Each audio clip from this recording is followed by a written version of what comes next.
Barrett versus Trump's AG Pam Bondi. The abortion ethics memo crashes the hearing. As we are moving forward, a sub to the channel would be appreciated. The Supreme Court's Great Hall had never felt smaller. August 22, 2025, 2:47 p.m. EST. And the chamber was a pressure cooker ready to detonate. Every inch of marble seemed to sweat under the weight of 400 bodies, law clerks in black vests clutching iPads, red-hatted MAGA faithful clutching rosaries, red-shirted abortion rights warriors clutching protest signs, and the press gallery so packed that CNN had parked a satellite truck on the front steps, beaming the feed to 14.2 million concurrent viewers and climbing. The temperature inside hit 82 degrees F, despite the AC running full blast. Someone in the back row passed out from heat stroke at 2:49. The bailiff didn't even notice.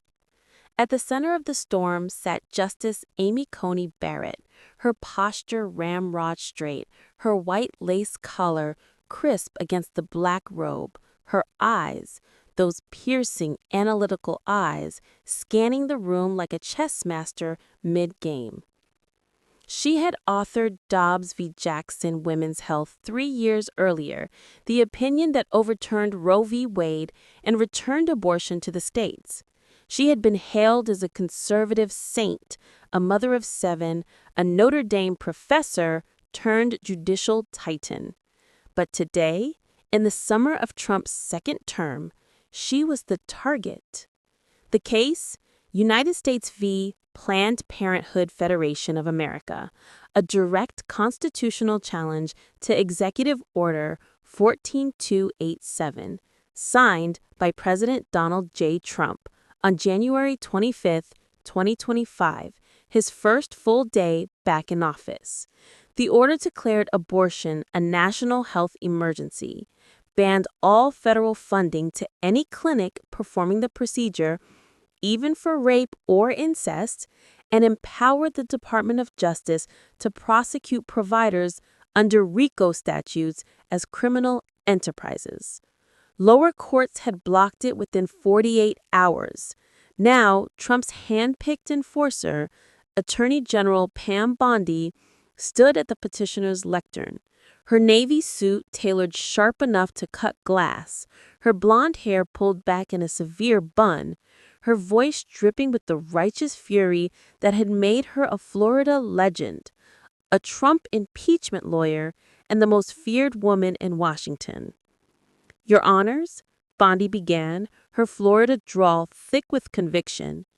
This court in Dobbs returned abortion to the people and their elected representatives. The people have spoken through President Trump's landslide, through 28 state trigger bans, through the will of the American majority. Executive Order 14287 is not overreach, it is enforcement. It protects the unborn from a genocide enabled by rogue states like California, New York, and Illinois. Justice Barrett, you wrote the opinion that ended Roe v. Wade. Surely you see the moral imperative to finish what you started. The gallery exploded. Cheers from the right, boos from the left. A pro-life activist in the third row stood on her chair screaming, "Thank you, Justice Barrett." A pro-choice protester in the back shouted, "Murderer!" A bailiff tackled the first, another wrestled the second. Fists flew. A rosary snapped, beads scattering across the marble like hail. Chief Justice Roberts banged his gavel so hard the handle cracked. Barrett raised a single hand. Silence fell like a guillotine. "General Bondi," she said, her voice calm but edged with steel, "Dobbs did not grant the executive unilateral authority to impose a national ban. It returned the issue to the states under the 10th Amendment. Your order cites no congressional statute, no emergency declaration under the Public Health Service Act, and no precedent for RICO prosecution of licensed medical procedures. How, precisely, does this align with the federalism this court affirmed in 2022? Bondi didn't miss a beat. She stepped closer to the lectern, her eyes locking onto Barrett's like a predator sizing up prey. Justice, the states have failed. Over 1.2 million abortions since Dobbs. That's a public health crisis by any metric. My office has consulted extensively with stakeholders, the March for Life, Susan B. Anthony Pro-Life America, Heritage Foundation, Alliance Defending Freedom, all of whom support this court's vision. We are merely providing the federal backstop the Constitution demands when states abdicate their duty to protect life from conception. The word stakeholders landed like a bomb. Barrett's eyes narrowed. Justice Kagan smirked. Justice Sotomayor scribbled furiously. Justice Thomas remained stone-faced. Chief Justice Roberts rubbed his temples as if warding off a migraine. The phrase wasn't new. It was code. Those same stakeholders had been under FBI scrutiny for 18 months, accused of funneling dark money into judicial perks, private jets to Alaska fishing lodges, $50,000 speaking fees at educational retreats, and, most damning, undisclosed coordination with Trump's DOJ on post-Dobbs enforcement strategies. Barrett leaned forward, her voice dropping to a dangerous whisper that somehow carried to the back row. General, let's talk about those consultations. Your office's financial disclosures, filed with the Florida Ethics Commission, show $1.8 million from the Alliance for Life PAC between 2019 and 2023. The same PAC paid for the 2023 Montana Judicial Retreat, a 3-day event at the Yellowstone Club. You spoke on a panel titled Dobbs Implementation, Federal Options.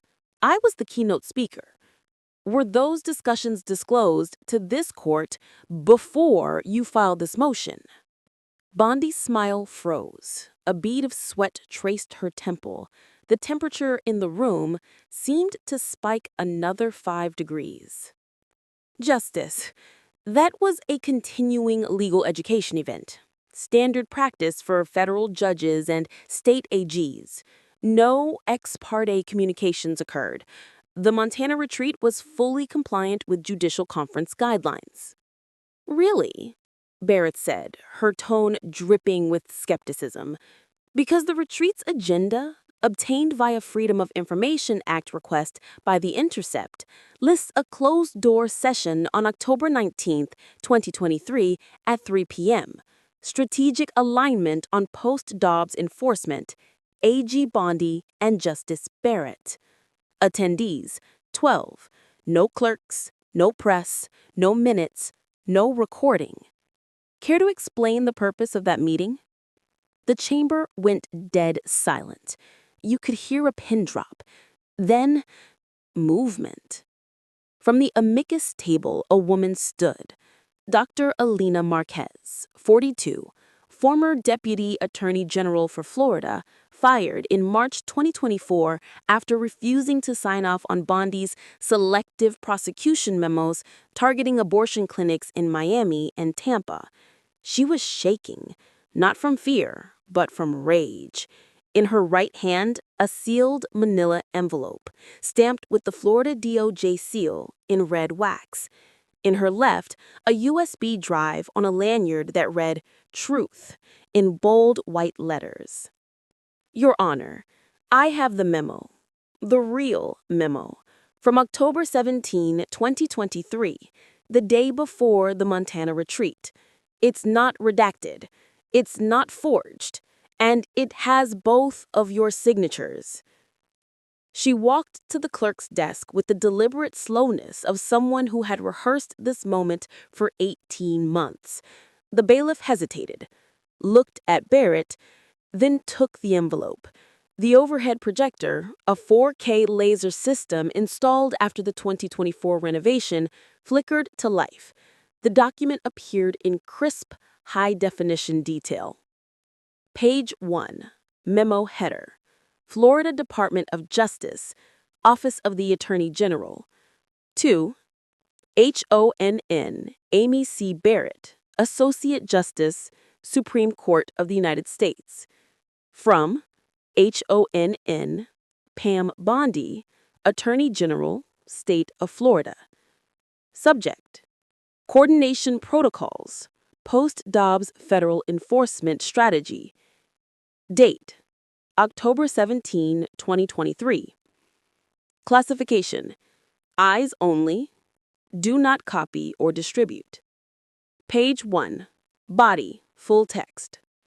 Per our discussion at the Federalist Society Gala, September 14, 2023, Naples, Florida, the Alliance for Life PAC has committed $2.3 million to Florida DOJ rule of law initiatives over the next 3 fiscal years.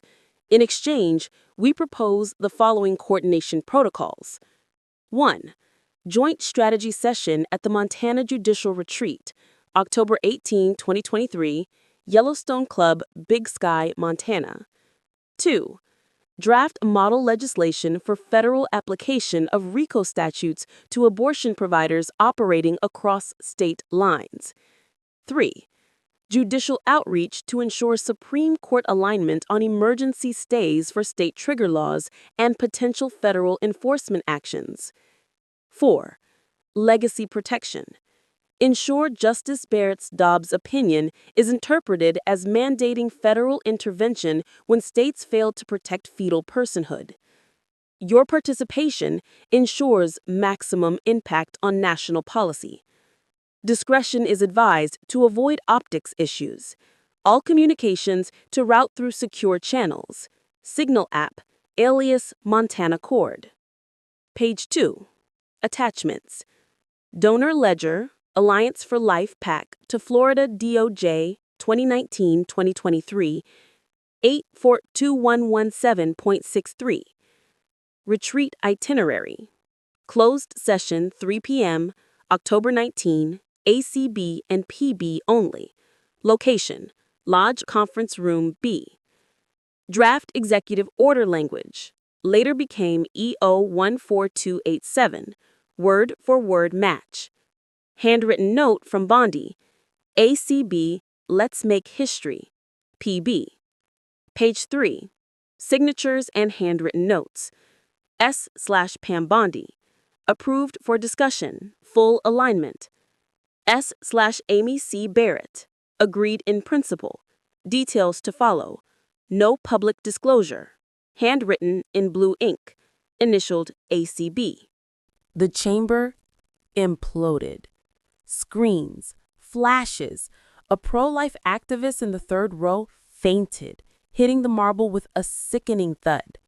A New York Times reporter vomited into a trash can. A Fox News cameraman dropped his $80,000 lens. It shattered like ice. Bondi lunged for the projector remote, her heels clicking like gunshots. Too late. The memo was already screenshotted, tweeted, memes, and trending worldwide. Hashtag Bondi Barrett Memo. 42 million posts in under 10 minutes. Trump, watching from Mar-a-Lago on a 150-inch screen surrounded by Diet Coke cans and Big Macs, tweeted in real time. Quote, "Fake memo. Deep state forgery. Pam Bondi is a hero. Barrett's the real criminal. Hashtag lock her up. Hashtag MAGA." Unquote. But the damage was irreversible. Marquez held up the USB drive like a holy relic. Quote, "Your Honor, the original email chain, timestamped, blockchain verified, sent from Bondi's official Florida DOJ account to your chamber's secure server at 11:42 p.m. on October 17, 2023. I was CC'd as Deputy AG. I have the full thread, 47 messages, including your reply at 11:59 p.m. Quote, "Proceeding to Montana, signal alias set," unquote. Barrett's face, for the first time in her judicial career, went ashen. She stared at the screen, then at Bondi, then at Marquez. The lace collar suddenly seemed to choke her. Her hands, usually steady as a surgeon's, trembled as she gripped the bench. Quote, General Bondi, this memo bears my signature. If authentic, it constitutes a profound breach of Canon 2, impartiality, Canon 3, ex-parte communications, and possibly Article 3 itself. Dr. Marquez, the USB has been entered into evidence under seal. General Bondi, your motion is denied with prejudice. Executive Order 14287 is stayed nationwide pending full congressional review and DOJ internal investigation. Bondi's knees buckled. She grabbed the lectern to stay upright. I don't recall signing. It was a draft, a courtesy. Barrett cut her off, her voice rising, not in anger, but in resolve that shook the rafters. Quote, this is not a draft. This is a roadmap to undermine the independence of this court. Effective immediately. 1. I am recusing myself from all abortion-related cases originating in Florida and any case involving the Alliance for Life PAC, Susan Anthony Pro-Life America, or Heritage Foundation donors. 2. Chief Justice Roberts will reassign all such cases to a special master. 3. The Judicial Conference Ethics Committee will convene an emergency session tomorrow at 9 a.m. 4. General Bondi, you're referred to the Office of Professional Responsibility for potential violations of 28 CFR .45.2. The gavel fell like a gunshot. The sound echoed off the marble for a full 3 seconds. The fallout. 72 hours of pure chaos. Hashtag Bondi Barrett memo trended for 68 hours straight. 42 million posts, 1.2 billion impressions. The memo was printed on t-shirts, coffee mugs, protest signs, and billboards in Times Square and South Beach within 12 hours. Pam Bondi resigned at 3:12 a.m. the next day, citing family health concerns. Her replacement, Merrick Garland's former deputy, a never-Trumper. Trump held a 2-hour Mar-a-Lago press conference screaming witch hunt and vowing to impeach the entire court, starting with Barrett. Barrett's recusal triggered a domino effect. Justices Thomas, Alito, and Gorsuch followed suit in related cases within 24 hours. Congress passed the Judicial Transparency Act of 2025 in a 378-57 vote requiring real-time disclosure of all judicial retreat, funding, travel, and speaking fees. Florida opened a criminal probe into Bondi's donor deals. 17 indictments followed by December. Abortion clinics reported a 300% surge in donations, labeled the Barrett effect by the Washington Post. SCOTUS approval rating among independents jumped 22 points, highest since 2001. 1 month later, Barrett's private chambers, 11:47 p.m. She sat alone at her desk, the memo now framed in black wood. A daily reminder of the line she had crossed and the one she had drawn. Her clerk knocked softly. Quote, Justice, the chief wants to see you, and there's a letter from Dr. Marquez. She opened it with steady hands. Quote, you did the right thing. The unborn deserve justice, but so do the living. Thank you for choosing the Constitution over comfort. The Republic is stronger because of you. Unquote. She folded the letter, slipped it into her robe, and walked to the conference room. The court, would never be the same. Viral clapback vault, final frame. This wasn't just a memo. It was a mirror, a justice forced to confront her own shadow, an AG undone by her own ambition, a court that bled, then healed, a nation that watched and finally saw. Drop a fire emoji if this was the most explosive SCOTUS moment of 2025. Comment, should Barrett resign or be celebrated? Viral clapback vault, where the truth doesn't just leak, it floods.